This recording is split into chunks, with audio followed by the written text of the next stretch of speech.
Pennsylvania has 2,562 municipalities. Some of them have fewer than 500 people. They cannot fund their own roads. They cannot staff their own offices. But here is the part that makes Pennsylvania unlike any other state. They cannot shut down either. There is no legal way for a Pennsylvania municipality to simply stop existing. Every square foot of the state must belong to a city, a borough, or a township.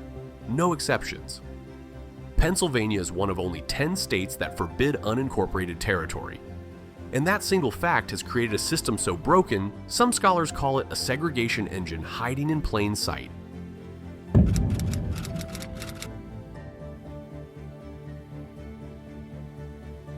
The fragmentation traces back to a single decision by one man. William Penn did not just found Pennsylvania, he subdivided it. His proprietorship carved the land into counties, townships, and boroughs from the very beginning, pushing government down to the most local level possible. This was not an accident. It was Quaker-influenced idealism. Every scattered settlement, no matter how small, should govern itself.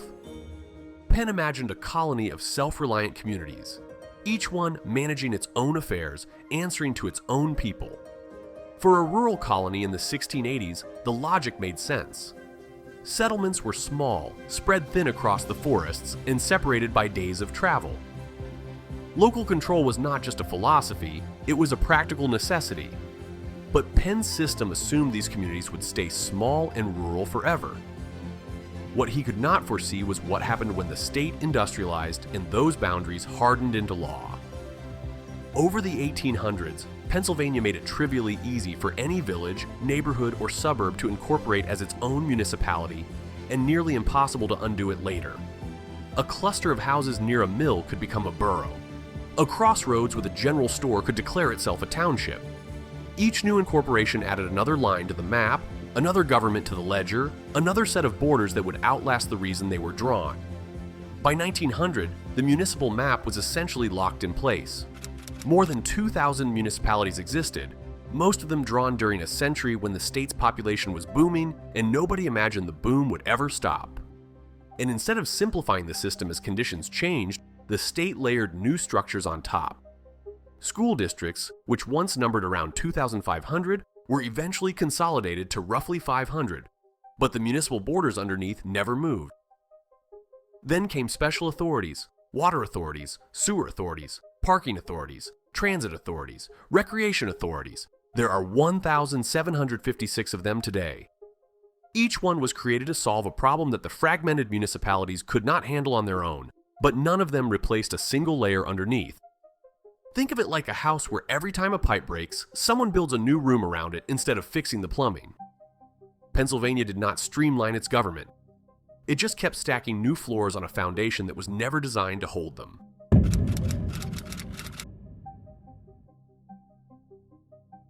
Here is where the system gets genuinely strange. Every municipality in Pennsylvania is legally classified as a city, a borough, or a township. Not a town. There is exactly one incorporated town in the entire state, Bloomsburg in Columbia County. Every other place that calls itself a town is, legally, something else entirely.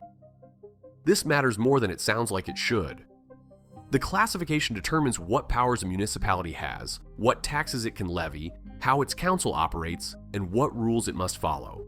A borough of 400 people and a city of 400,000 operate under completely different legal frameworks, but both must comply with the same state mandates. Municipal lawyer Matthew Cream Jr. puts it plainly. A municipality with 300 households has to enforce the same stormwater management regulations as a municipality with 2,500 households. The scale changes dramatically. The obligations do not change at all. Drive through the suburbs around Pittsburgh and you can see what this looks like on the ground. A single short commute passes through multiple jurisdictions, each one marked only by a new speed limit sign and a different police cruiser idling at the edge of its territory. The borders are invisible to most people, but they shape everything from property tax rates to how quickly a pothole gets filled. If you want to understand how geography shapes where Americans live, subscribe, because those little jurisdictions are not just inconvenient, they produce something much darker than anyone intended.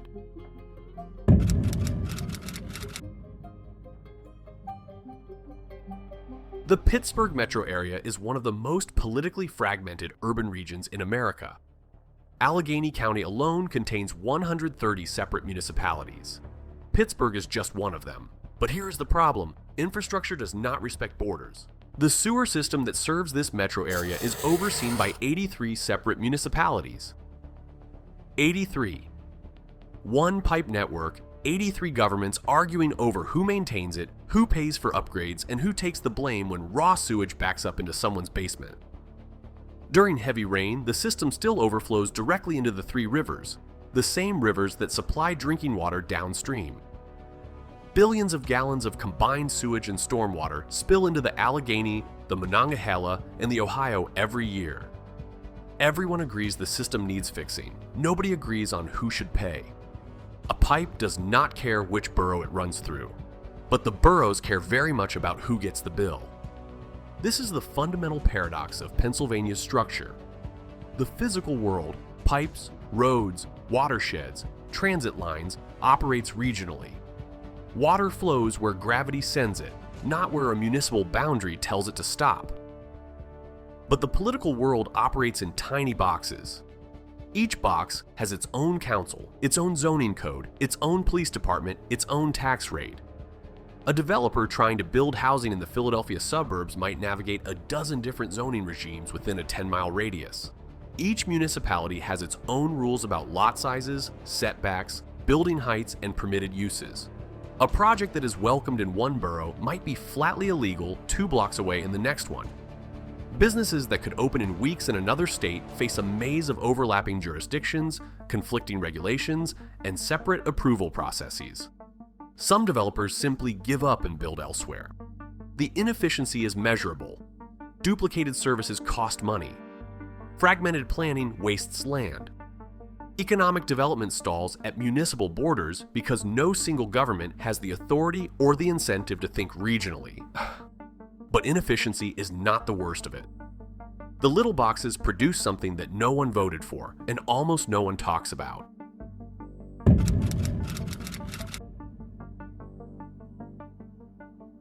Urban scholar David Rusk has a phrase for Pennsylvania's system: little box governments. His characterization is blunt.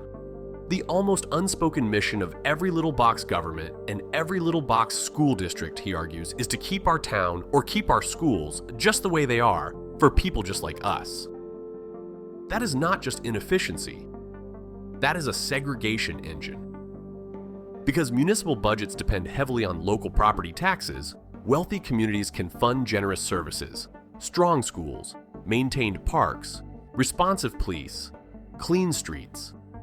A borough of large homes on half-acre lots generates enough revenue to hire its own snowplow crew, resurface its roads on schedule, and send its kids to schools with new science labs and full-time counselors. Meanwhile, a poorer community just across the borough line, sometimes literally across the same street, struggles with crumbling infrastructure, underfunded schools, and services that barely function. The boundaries are invisible to a visitor driving through. There is no wall, no gate, no checkpoint. But they determine everything. Which kids get new textbooks? Which streets get plowed first after a snowstorm?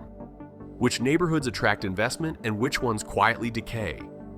2 families living 3 blocks apart can exist in completely different civic realities, separated not by distance but by a municipal line drawn a century ago. The system is self-reinforcing.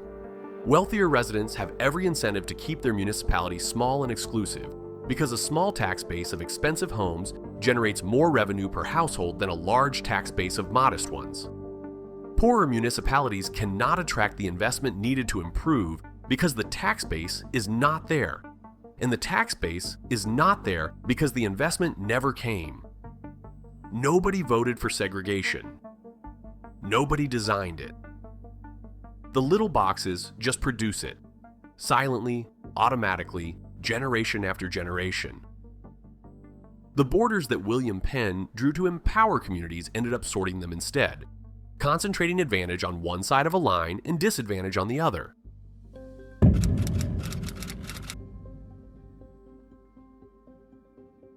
Now circle back to what the hook promised. In almost every other state, when a small community shrinks below viability, it can dissolve. The municipality folds back into the county. Services get absorbed by a larger jurisdiction. Life goes on. Pennsylvania does not allow that. There is no straightforward process for disincorporation. A borough that has lost most of its population, most of its tax base, and most of its reason to exist is still legally required to function as a municipality. It must hold elections. It must maintain roads. It must comply with every state mandate, from stormwater management to open records laws, regardless of whether it has the staff or the money to do any of it. Since 1975, there have been only 16 merger proposals statewide. 11 were approved. There have been only 21 consolidation proposals, and just 3 of those passed. The numbers tell the story. These tiny boroughs become zombie towns, still legally alive, unable to die, slowly decaying while the state looks the other way. Some of them operate with a single part-time official who juggles zoning disputes, budget spreadsheets, and open records requests from a brick building on a 2-block main street. The borough hall might be open 2 evenings a week. The official might also be the person who mows the park, orders road salt, and fields complaints about a neighbor's fence. Roughly 800 of Pennsylvania's municipalities have fewer than 5,000 residents. Many have only a few hundred households, each one bearing the full legal weight of municipal government with a fraction of the resources needed to carry it. These are places where the fire company runs on volunteers, where the annual budget would not cover a single month of operations in the next county over, and where the streets themselves tell you that the money ran out a long time ago. The question every viewer is asking right now is obvious. If the system is this broken, why does nobody fix it?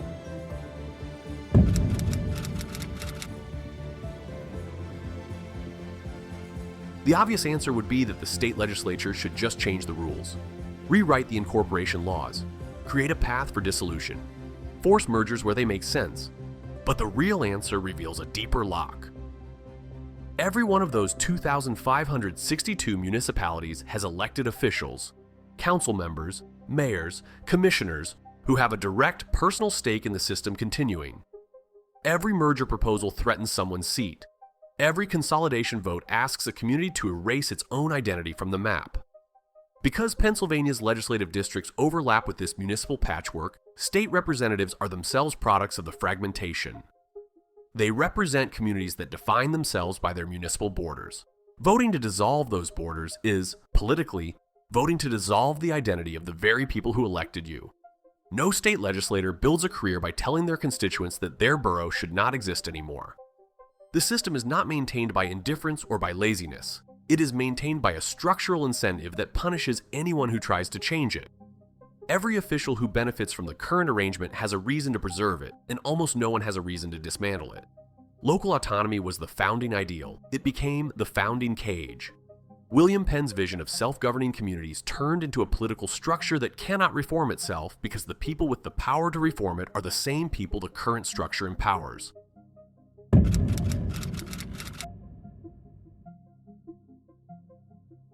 There is a final twist that captures the absurdity better than any statistic.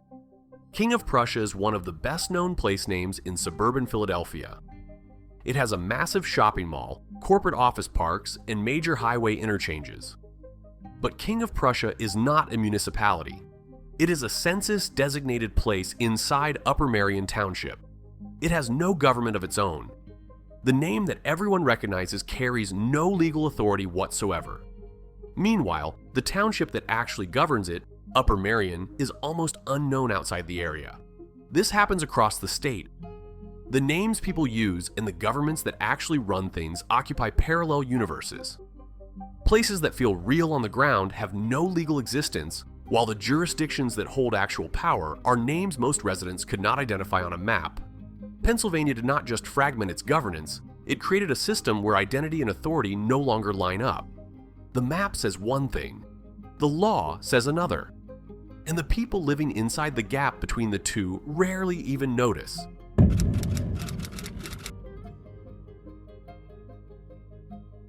Step back and compare. In most of America, you can drive for miles through unincorporated county land. No city, no borough, no municipality at all. In Texas, in Montana, in North Carolina, vast stretches of territory simply belong to no municipality. Services come from the county or the state. If you build a house on a rural road in most of the country, you answer to the county government, and that is it. The land exists without needing a local government to claim it.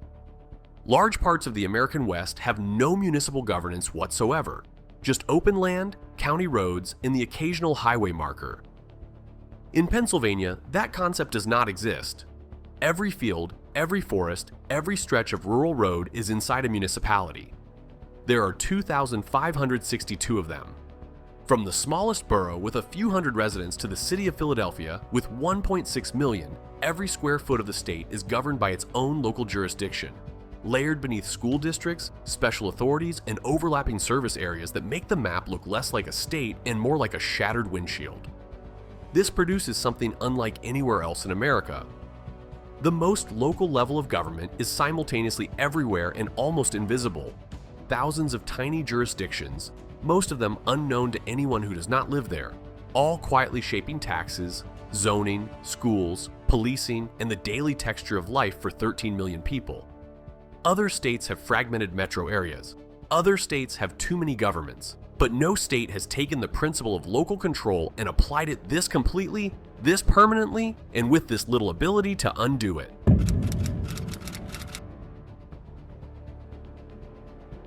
Pennsylvania's municipal map was drawn by William Penn, hardened by 19th century incorporation laws, and locked in place by a political structure that rewards preservation over reform. The state that prizes local identity above almost everything else has built a system where that identity comes at a measurable cost. In inequality, in inefficiency, in towns that cannot die and communities that cannot grow.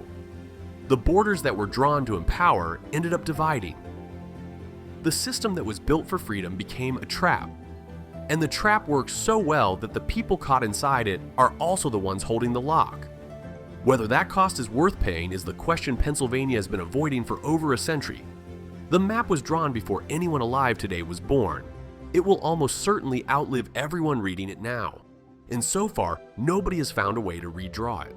Thanks for watching. If you want to see how geography shaped another American state, check out one of the videos on screen now. And if you are not subscribed yet, now is a good time.